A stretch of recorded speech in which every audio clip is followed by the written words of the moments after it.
Organic farming is steadily increasing. That's good. Pour parler d'agriculture et d'Europe à la jeunesse. Der Klimawandel erfasst immer weitere Teile der Welt. Farmers help us bring nature back and preserve biodiversity. Ceux qui sont dans le rouge s'en sortent quand ils font plus vert. La qualité dans ce pays, elle doit être là pour tous.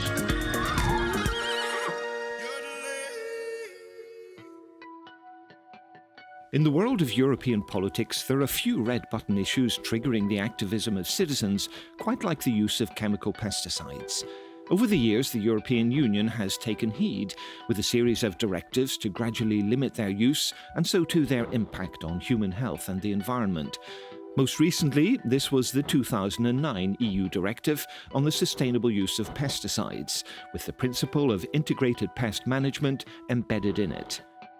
Integrated Pest Management, or IPM, is a system of targeted, ecologically smart pest control that uses a combination of natural biological agents already in the ecosystem that a pest is part of to fight it.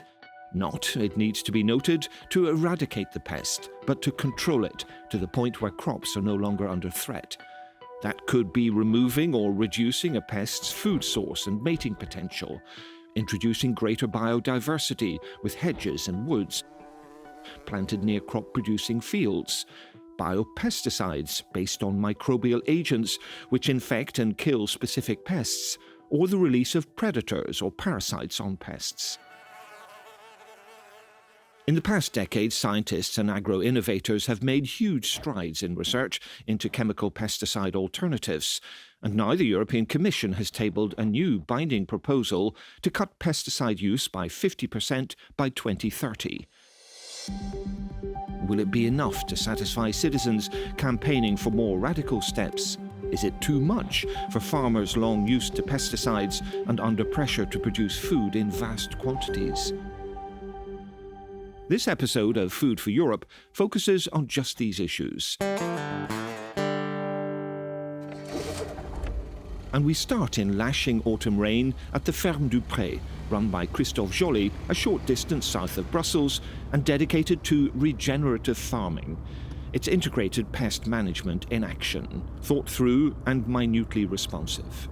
Welcome on our barn, which is roughly about 300 hectares. We have 150 hectares in organic practice, the 150 remaining hectares in conventional practice. We have here a focus on regenerative agriculture, and the idea is to be able to compare our practices on both sides and take the best practices out of both conventional and organic to have the best possible way to make our crops. Okay, sounds very interesting, Christophe, and different too. So we're heading here to a field. The idea is that biodiversity is not only in the fields, it has to be around the fields as well.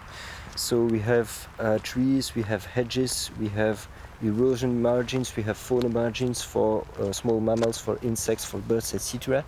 And the idea is to have these trees that can feed also all the birds. You have biodiversity inside of fields with insects everywhere.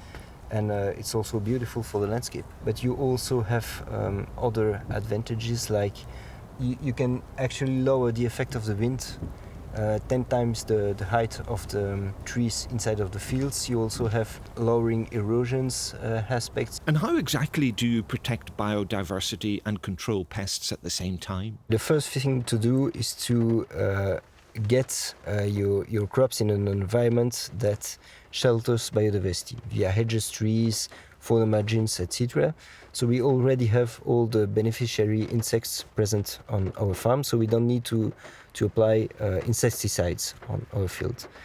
Second thing is we always spray based on observation. So if it's not needed, we don't do it. If the pest is unacceptable, then we will apply the product. So we have plum trees, we have apple trees, we have pear trees, we have small nut trees. And this all together helps us to have biodiversity that can be brought inside of the fields. But we also have the biodiversity inside of the crops that we sow. So here we have rapeseed crop but which is associated with clover and lentils. What is the idea here is that the clover and the lentils will bring nitrogen for the rapeseed. We also have more soil coverage. We still use chemical products, herbicides, but instead of using 3, we're using only 1. So all the practices that we put in place on the fields helps us as well to lower the pesticide pressure. So compared to conventional farming, how do you describe the advantages? How much pesticides are you taking out of your fields here? On average, we can lower the pest pressure by 30 to 50%. This is only about going on the field and spraying.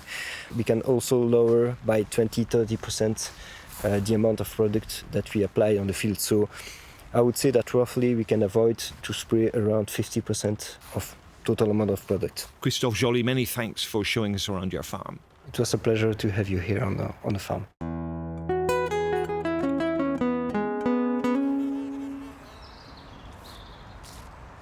So here I am in Brussels, walking through the Park Wolfendaal on the outskirts of the city, and you may be wondering, what exactly am I doing in a city when what we're talking about is pesticides, and the place for pesticides is the country. But it turns out that there are effects on our lives here in the city as a result of the use of chemical pesticides. And I'm joined now by Martin Dermine, who is Executive Director of the environmental NGO Pan Europe. Martin, many thanks indeed for joining us here on this wet, soggy day on the outskirts of Brussels. The question I would like to know, first of all, is maybe you could just give us a picture of what impact pesticides have on our lives here in urban areas. Right, so citizens are exposed to pesticides, be it in the countryside or in the city, through the food they eat, through the water they drink. Also with the rain. Rain contains also tiny amounts of pesticides, they are everywhere. And also citizens will be impacted because the environmental impact of pesticides cannot be restricted to agricultural areas. When you destroy pollinators, insects, and birds don't have anything to feed on, it also empties the insects from the cities. So, I mean, this is an interesting point for us to talk about advocacy and public involvement in the campaign against chemical pesticides. How important has it been and does it remain for citizen movements to become involved in legislative processes? Yes, I would say that the fact that citizens and NGOs have raised awareness on the issue of pesticides has had a positive consequence in terms of legislative proposals from the European Commission. It's since the 90s when the beekeepers sounded the alarm, saying that their bees were dying because of neonicotinoids. And are you optimistic that this regulation can succeed? For me, the solution is to establish a plan to phase out synthetic pesticides over 10 or 15 years, to allow farmers to adapt. For me, this is the solution. And it is possible, it is scientifically proven that it is possible to feed Europe, that Europe keeps exporting food outside towards third countries with agroecology. It will take time, it's a matter of political will. Martin Dermine, many thanks indeed for your inputs there. You're welcome, and I wish you a pesticide-free day. It's worth noting also on the back of that there have been encouraging trends in recent years to protect human health and the environment, with about 22 active substances banned since December 2019 alone. For Andrew Owen Griffiths, an expert in the field of integrated pest management at the Directorate for Health and Food Safety, this idea of calibrated and reduced use of pesticides is crucial. We've heard quite a lot about integrated pest management. I think it's important to say we're not aiming to ban all pesticides. We're aiming to shift from higher risk chemicals to lower risk alternatives, which is following this principle of integrated pest management. You start off with prevention, and then if you need to make an intervention, you use the lower risk interventions, the biocontrol. And then if you then need to use pesticides, you only use them when there's a certain pest level reached. The driver really is the farm to fork strategy for a transition to more sustainable agriculture by 2030. And because agriculture has a great impact on health and on the environment, the strategy sets a number of targets, one of which is to reduce pesticide use and risk by 50% by 2030. Farmers frequently complain, Andrew, often with good reason, it seems, that they're not given enough time to make what are big, expensive changes. So what kind of support network are you proposing for them now? We're not asking for a change tomorrow. This is a transition towards 2030. So there is some time to bring into action a lot of other parallel actions that the Commission are making to speed up the bringing onto the market of alternatives, particularly these biocontrol agents, microbials and other substances, so that the farmer has an easier choice. We talk about member states developing crop-specific standards so that the farmer knows what choices they can make and what they should be looking at. We talk about access to advisors and the need for advice on integrated pest management. We talk about record keeping for integrated pest management. We're trying to provide a framework in which integrated pest management is enforceable, is implementable, and is the norm. To help the farmers, member states can use CAP funding, Common Agricultural Policy funding, for supporting farmers on the ground for a 5-year period to help them to transition towards a change in agriculture. Partnering with specialists in pest management in the Netherlands, the European Commission has created IPM Decisions, a pest monitoring and management platform available online for farmers. Harm Brinks is project manager for the company that co-founded IPM Decisions with the Commission, Delphi. The IPM Decisions platform is hosting decision support systems for integrated pest management. The ambition is that we have decision support systems from all over Europe on this platform.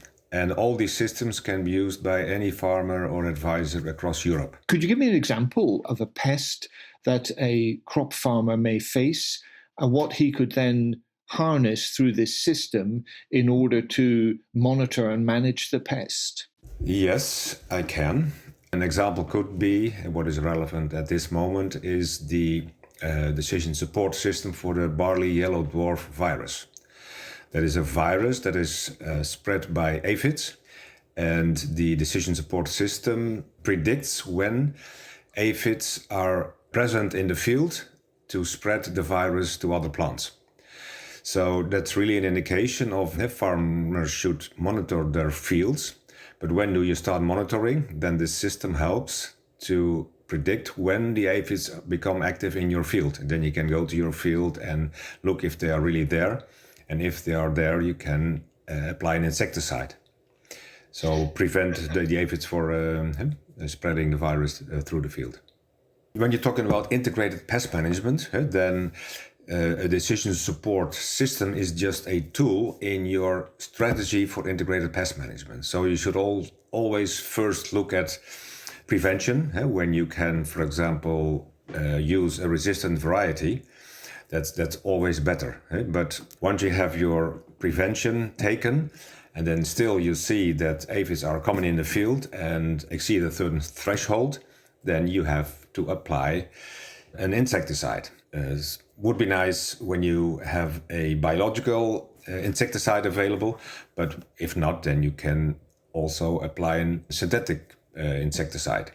So it's really helping farmers not to spray more than strictly necessary. And not spraying on a routine base, but always take an informed decision. So when your field is at risk, then take your measures. Change is the operative word here, or as Christian Huyghe likes to put it, a paradigm shift. Christian, you're a scientist at the newly formed French National Research Institute for Agriculture, Food and the Environment in Montpellier. Welcome to Food for Europe. Thank you. It is my pleasure to be with you. Could you just paint for people who don't know that much about it a picture of the type of damage that chemical pesticides have done and the cumulative damage to humans and the environment? The pesticide is designed to kill. This is why it is side at the end. So you ensure the crop protection by killing the pests, the weeds, or the fungi.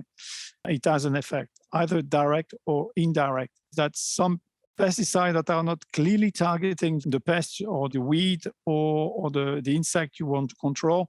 A good example of that is the neonicotinoids. They had an impact on all insects because all insects had exactly the same target that you are trying to regulate and to control.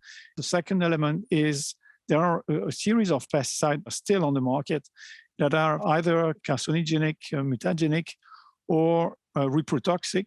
And in that case, you have a direct effect on human health.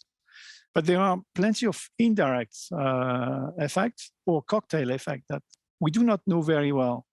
The level of danger is declining, but there are elements on which we must be very, very careful.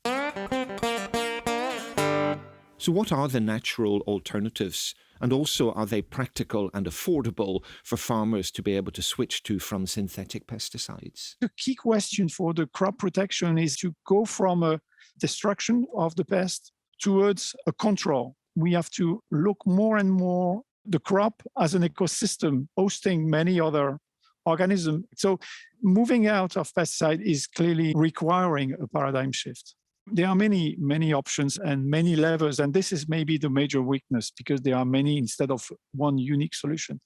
You have the microorganisms such as ladybirds that are going to put a pressure on the pests to keep the population very low. You have the microorganisms that are mainly fungi, and the fungi will control aphids, for instance.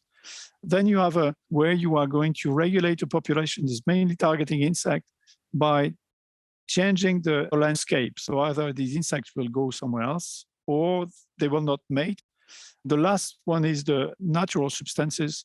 And these natural substances, sometimes they are biocides.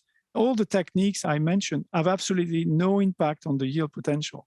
You may even, when you mix species, when you cross several species together, or when you think, for instance, relay cropping, you may increase the yield. Christian Huyghe, many thanks indeed for this. Thank you. It was my pleasure to be with you, and I wish you a nice day. So, as we wrap up this podcast on pesticides, we're back at Christophe Joly's farm outside of Brussels. And I'm curious to know, Christophe, how bigger events outside of our control, for example, climate change, are affecting the low pesticide farming model that you're following. Also, is it realistic, do you think, to ask conventional farmers to significantly reduce their use of pesticides in the next 7 or 8 years? I think so, but you have to look at the system globally. You can't just keep the same practices and lower the pesticides inputs by 50%. I don't think it's possible, but if you go in a regenerative way, conservation way, you will be able to reduce the pesticide on the fields. It all sounds like a big change for farmers to adapt to. Does it involve a lot more work? On a holistic point of view, we try to be as lazy as possible, but if we need to save our crop, we will do it by applying the right product at the right time and the right doses. What we want to do here actually is work with nature instead of trying to counter its effects. Actually, as farmers, we are on the front line of the climate change. We see it really well because we live it while farming. We need to adapt our practices to preserve our soil and the environment around it.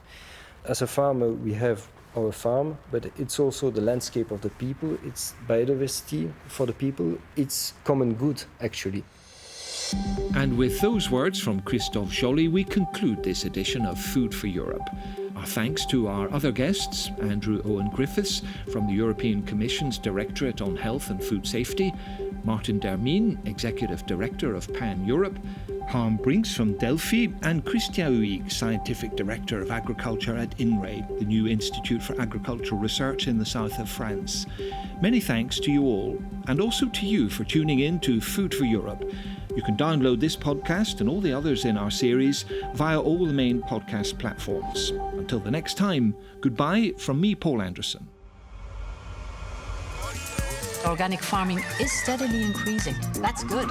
Pour parler d'agriculture et d'Europe à la jeunesse. Der Klimawandel erfasst immer weitere Teile der Welt. Farmers help us bring nature back and preserve biodiversity. Ceux qui sont dans le rouge s'en sortent quand ils font plus vert. La qualité dans ce pays, elle doit être là pour tous.